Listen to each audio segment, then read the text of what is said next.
Yeah, Crazy Asla, Boskel, Krusty J, JLS Pamilya, MSR, Step 1 Records. Simulan muna natin sa pagpapakilala. Ako nga pala si Pagpili pa din na natubong malabon na hindi mo kayang ibaon. Dahil isa ako sa nag-angat ng musika na matagal nang nabaon. Kaya wag mong subukan ang aking galing, kasi hindi mo makakaya kahit na ano iyong gawin. Hoy, makinig ka para malaman mo kung saan ako nag-umpisa. Simpleng tao lang naman ako, natutugto mula dalawang bagay lang naman ang gusto ko. Ang mapatama si JLS sa larangan kong ito, at may bahagi sa mga tao at talento kong ito, at sa aking mga tagahanga at sa aking iniidolo. Pakinggan nyo sana ang awitin kong ito, pagkat musika na ang nakamulatan ko. Hindi ko sinukuhan ng pagsubok na ito, pagkat lagi kong naiisip na ang musika ay akin ang tinataglay.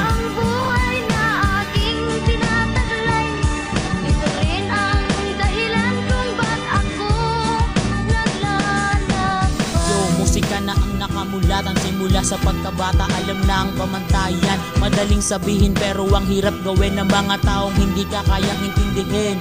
Huwag mo nang palampasin ang oras, baguhin mo na ang pagiging marahas. Sandali mas lalo at akong ginanahan, mga humaharang ginagawa kong asintahan. Ako si Boskel na nagmula pa sa Malabon, na hindi mo kayang ibaon. Para sa mapagpanggap na makata, huwag mo nang subukan na kumontra.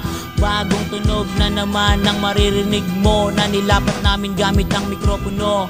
Yeah, mga tropa, para ito sa ating musika, ang bagsa kultura ng mga tunay na dalubhasa. Sige, makinig ka. Musika ang buhay na aking tinataglay. Ito rin ang dahilan kung ba't ako naglalas. Isa't kalahati ng porsyento ang ilalabas na rema. Mga bawat banat ko na sinlakas ng mga boga. Kaya kung ako sa'yo ay wag ka nang umasa pa, dahil hindi ka mananalo sa palupitan ng kanta. Ganyan ako kung bumitaw, dire-diretso lang ang banat. Dahil sampu lang ito para ang matay imulat sa katotohanan na hindi nyo kami katapat. Marami ka pang kakainin para sa amin tumapat. Marami din na lumalaban, di wala naman talento. Ang lakas pa ng loob na manghamon ang mga bobo. Ganyan ka ba talaga kapursigido sa pangarap? Pakulit-ulit nakataniwala naman ng pagsisikap sa sarili. Kaya ganyan talagang natatamo, nagpipiling magaling. Nakakatawa to, ikumpara mo lang ito sa mga nagawa ko na likha. Ako si Krusty J sa JLS Pamilya.